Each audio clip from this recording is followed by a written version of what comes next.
Alright, y'all, time for another episode of the Demon's Tea Room, y'all. Let you guys come in, grab it, sit down, get yourself a table, grab a drink, pull up chairs, get ready for some spooky stories. There's Jennifer. Welcome, y'all. Welcome. Give everybody a chance to come in and sit down. Let me up my nicotine and caffeine level just a little bit. There's Miss Tammy. There's my brother Brian from the sunny state of Florida. Candy, welcome. There's my sister Sabrina. What's up, Sabrina? Carla's here. Much love, y'all. Much love. Tanya, welcome. Miss Misty, welcome, guys. Welcome. All right.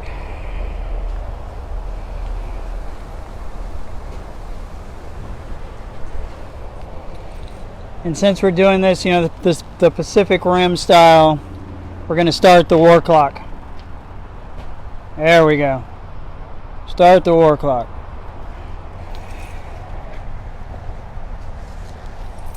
All right. Notes flying everywhere. All right, let's see. Welcome, Ricks. Richard's here. Welcome, y'all. There's Miss Charmaine. Miss you, girl.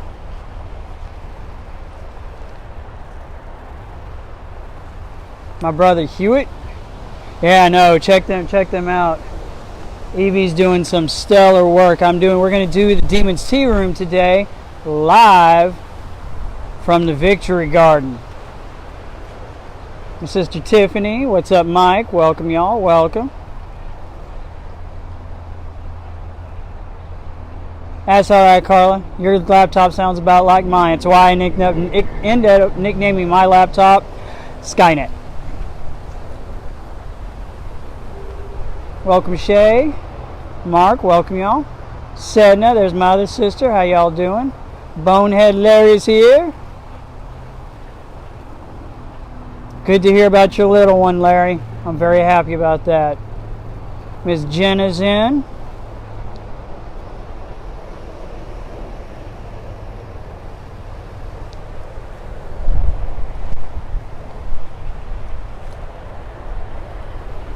We're going to try this without the sunglasses, but it's really bright out here, especially for vampires. So.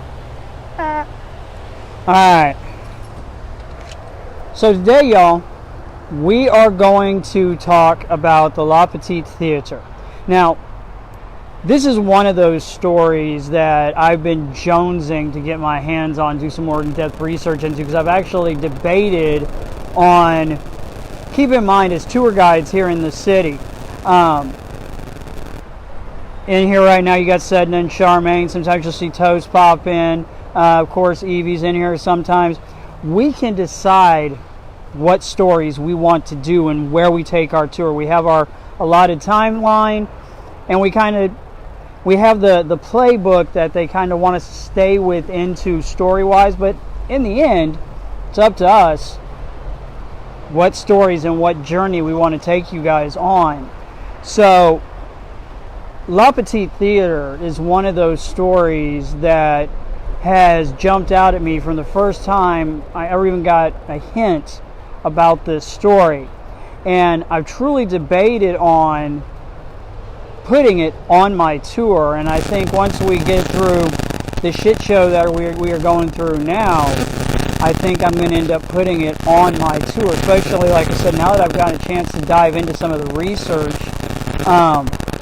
And keep in mind, this is just a cursory dive into this research. This isn't going in and getting a chance to go over there and interview people, which would be the next step as soon as I can interview people and I don't have to stand 10 feet away from them. There's my brother Toast, one of our other world-famous tour guides, or infamous, depending on who you ask.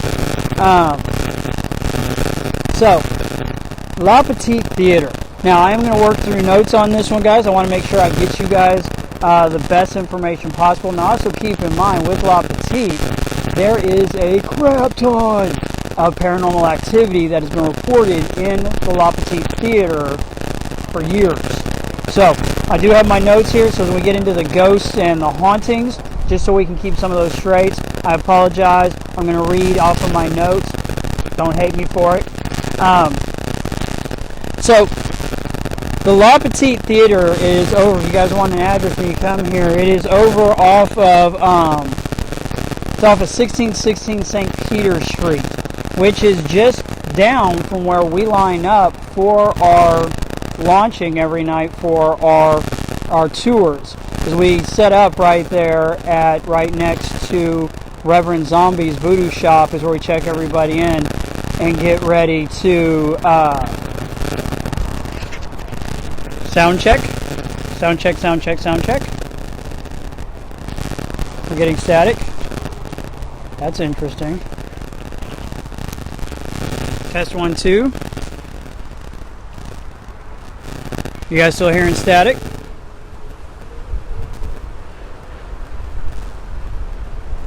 Check, check, check, check, check. Possibly could be wind. Let's try doing this. It is very windy out here. Check, check, check. 1, 2. You guys, let me know how you guys are hearing. You still getting static?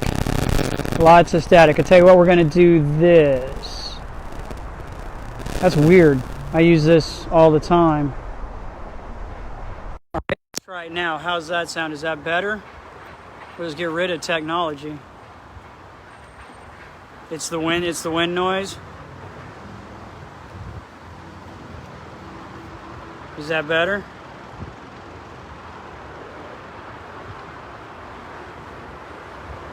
Interesting.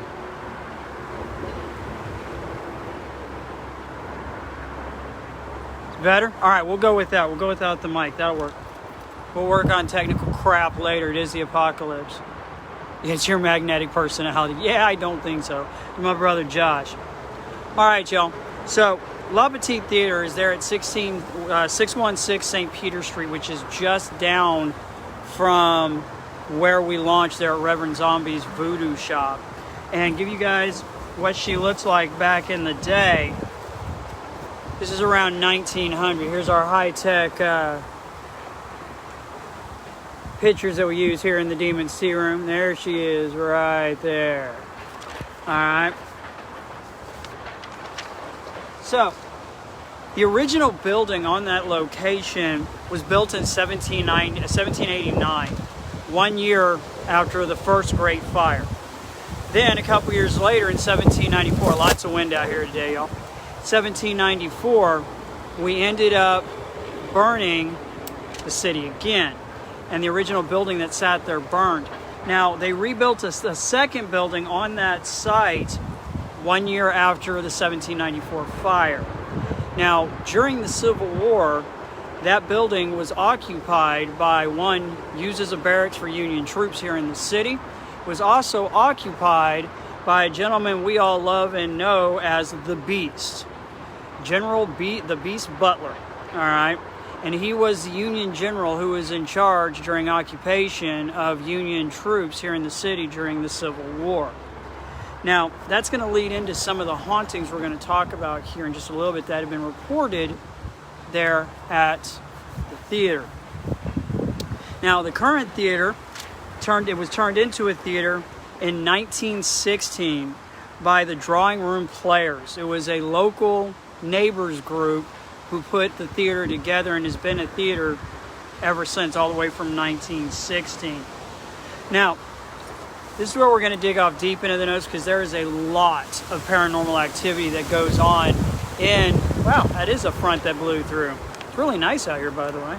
70s, nice and breezy. That's how I air myself out from being locked inside a lot.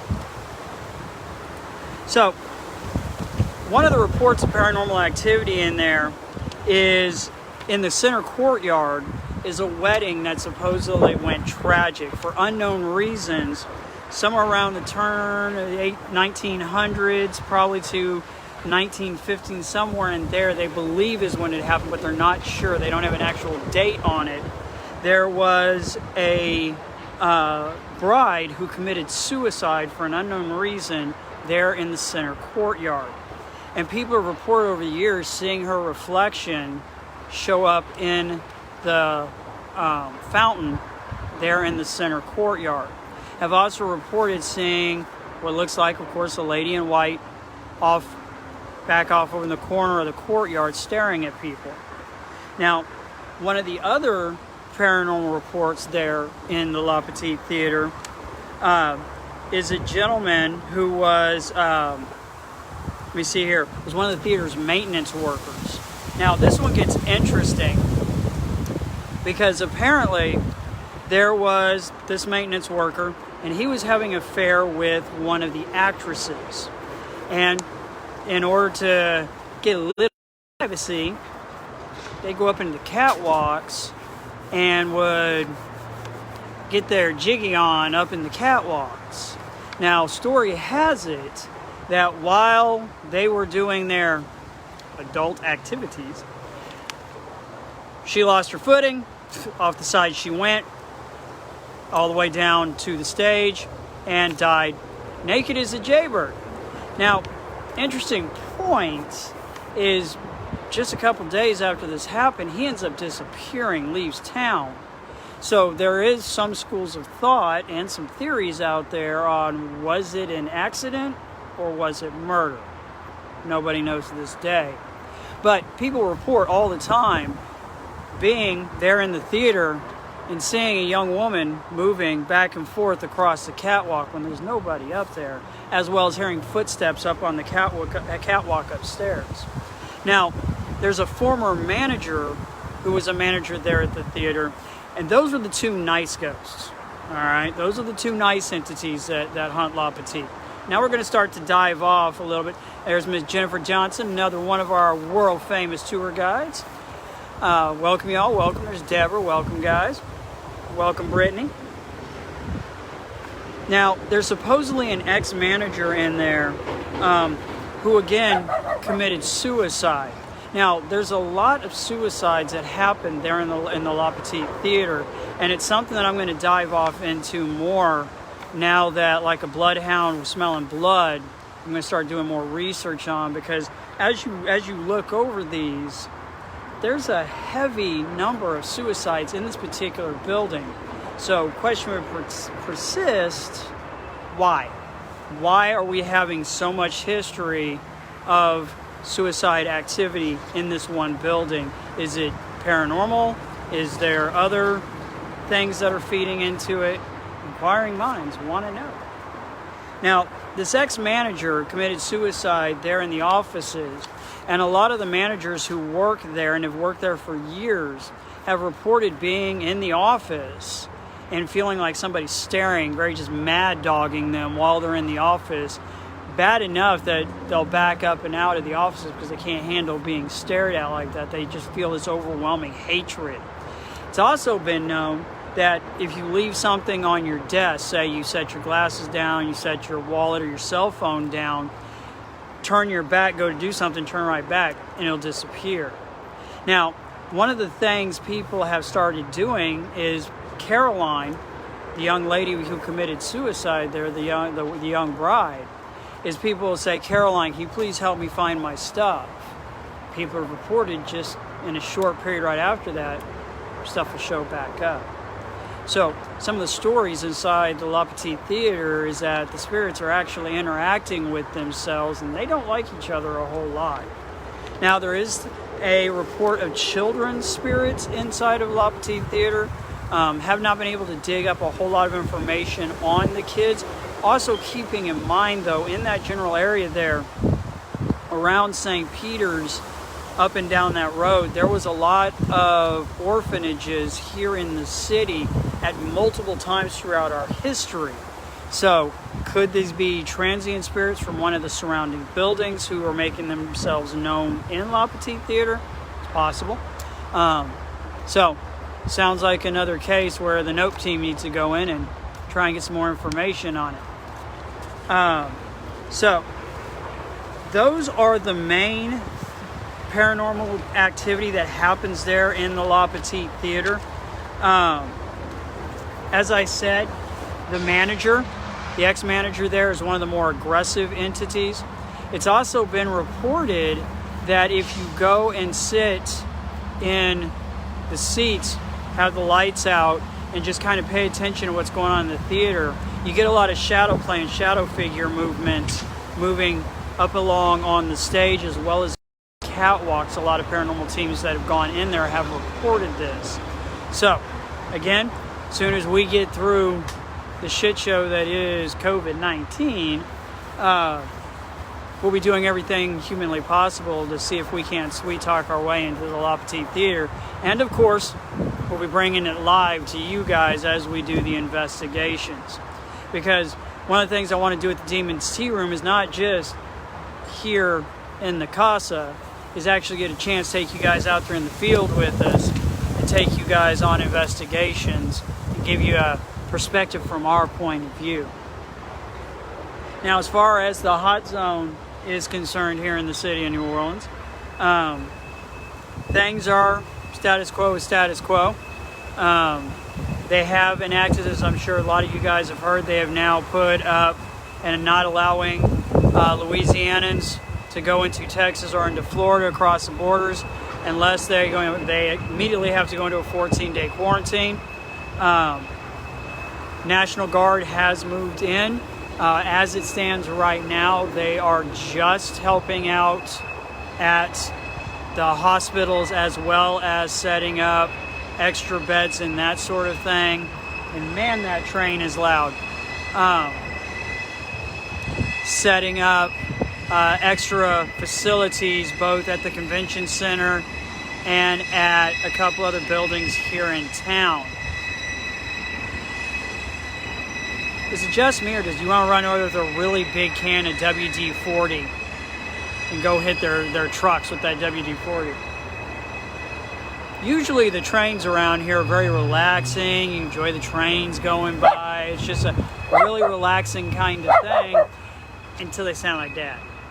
And then they do that, and it gets really annoying when it's about 3:30, 4 o'clock in the morning.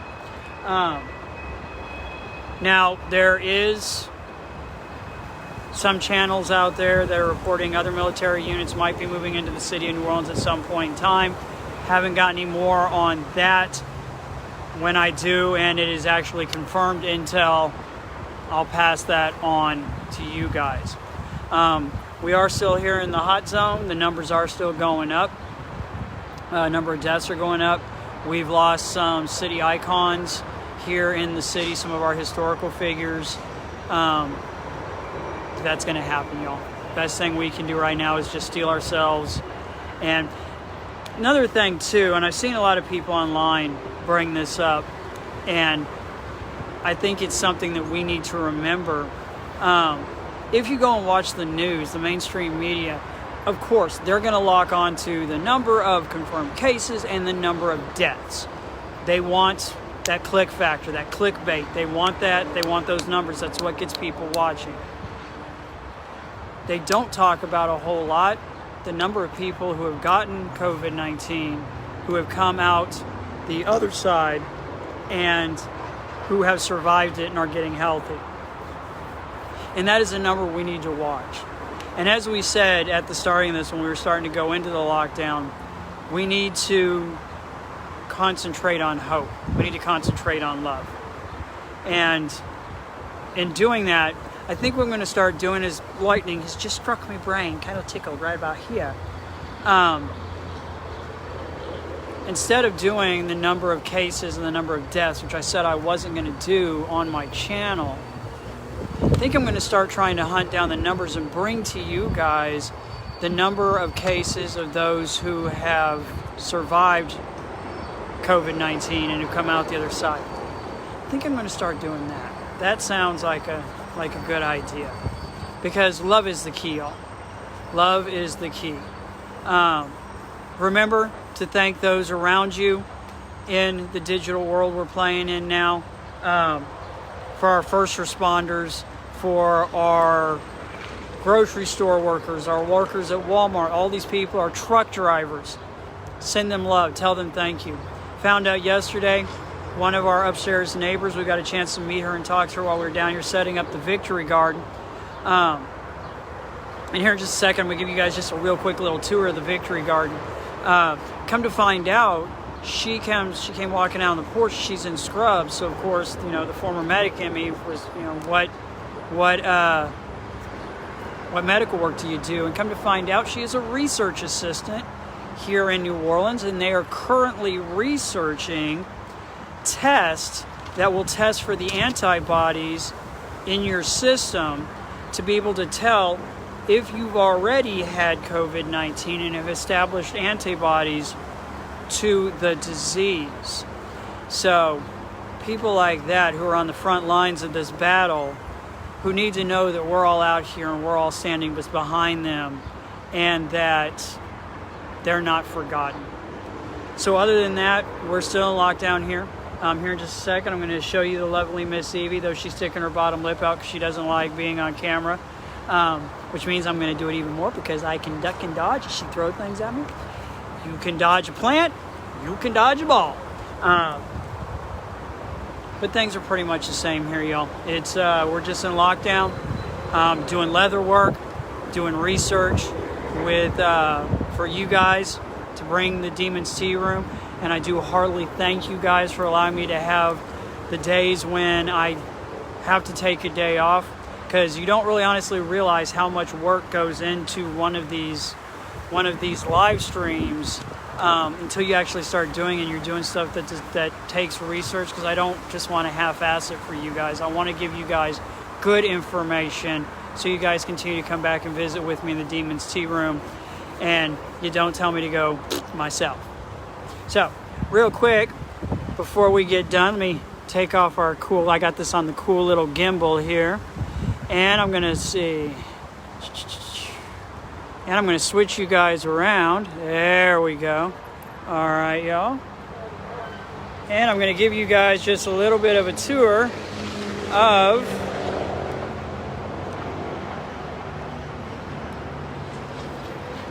the Victory Garden here. Evie spent all day yesterday getting these set up in these multi-topped tires you see right here. We're going to be growing potatoes and onions. And carrots too. And then there will be planters on either side as well. This, if you guys saw the video yesterday, this is the next tire that is going to get pulled inside out. So I'm sure Evie will post videos of me getting my butt kicked by the tire, because I'm going to show you the flower tires here in just a second and what they look like. But this is the pre-stage of what they look like. And I tell you what, we're going to do this. I'm just going to take this out of the gimbal. It'll be easier. There we go. All right, this is what they look like. Show you guys. We got some of the stuff up over in here. Welcome to the haunted garden. Got some sweet corn. Yeah, we're actually going to plant corn. These guys are starting to go. So we got our garden beans and cilantro. Our watermelons are actually starting to come up. Some cucumber. And this is what those tires look like once you get them inside out and they kick Cedric's butt. And of course, we got our stuff here to get the garden going. And there's the lovely Miss Evie right there with its polka dot templates, with the lovely hellhound protector of all, Misha right there, but. What, buddy? What, buddy? Say hello to the world, buddy. This is the best way for you to say hi and not eat people. Yes, say hi. So, and then coming around to this side, guys, right now, Zombie and Lulu had put in pepper plants. So we got pepper plants everywhere. So we're going to be replanting these pepper plants in another location. And right here where these pepper plants are now, this is where the corn is going to go. So we'll actually be having corn out here as well as everything else. We've got a couple lemon trees. And I'm not going to torture you guys because I like you by starting to sing Lemon Tree. Josh, God, that's true telecommunication. Yeah, Josh used to babysit Ryder, and Ryder knows Josh, and he's bit Josh. Ryder's a jerk. I love my dog, but he's a jerk. We're going to be putting in some lemon trees and that sort of thing over here. Now, one of the things we talked about doing is when also we do have some strawberries. We're going to be putting strawberries in. This is the rail for the strawberries, and we're going to put a little cover right up over in here so the strawberries can hang down. One of the other thoughts that we have is this huge lot right next to us. We know the gentleman David who owns this lot, and if the world starts to go bad enough, we talked about taking over that lot just and using that for a garden, because he doesn't use it for anything. And if he comes up and gets mad at us for using his lot, I'm just going to bribe him with food. Ryder, nobody cares, buddy. So that's about where we are at right now, y'all. Give you guys just a little tour of the Victory Garden. And if you're in the area, once we get the garden up and operational and going and we're producing and we have, extra crops and stuff like that, for my fam that's here, drive by, grabbing of fruits and vegetables can be arranged. So if mi casa es su casa, if I've got it, you guys have got it. So it's a chance to truly be a community and take care of each other. So other than that, y'all, this will get posted up on YouTube as always. So go over to our YouTube channel. Remember to boost the signal. They can't stop the signal, all right? And I sat down the other night and I sat there and watched it again. One of probably my favorite. Next is Pacific Rim. Probably one of my most favorite movies of all time is Hackers. So hack the planet. Hack the planet. Get out there, boost that signal for us, let people know. Go on YouTube, hit the subscribe button if you already haven't. Hit that thumbs up if you like our content. Also hit the bell, let you know if we are putting up a new episode. There is the donation buttons and the links down on there. For those of you who wish to donate to the cause and help out here. And also for those of you that have already donated to the cause, much love and respect. Thank you so very, very much. But other than that, guys, we will be going live with Mixer here shortly. I know I keep saying that, but I think if I can't get the laptop to work properly, I'm just going to go ahead and start doing it from my phone. The bitch to that is I won't have dual cameras. I'll have to be talking and then using the phone on my camera to show you guys the leather work and stuff we're going to start doing as we do new leather pieces, and bring you guys on the journey of teaching you guys some leather work. Also, Evie and I came to a realization last night. Now that Into the Badlands is been canceled after its season 3 and I am beyond my contractual, I will not show off any of my behind the scenes photos that I have on my computer. Since I was cleaning the computer out, getting ready to try and do the mixer thing, found a lot of my old behind-the-scenes pictures from Into the Badlands. So keep your eyes open on the Facebook page. I might be sliding some of those pictures that I wasn't allowed to show you guys when we were still on set with ITTB. And I'll share those pictures with you guys a little bit along the way just so you guys can see them. So other than that, y'all, guys, be safe out there. Be healthy. I will see you until things change. Same bad time, same demon channel here in the Demon's Tea Room tomorrow. But other than that, y'all, as always, mad respect and love to everybody out there. You guys stay safe, stay well, and stay excellent to each other. I'll see you guys on the flip side. Peace out, y'all.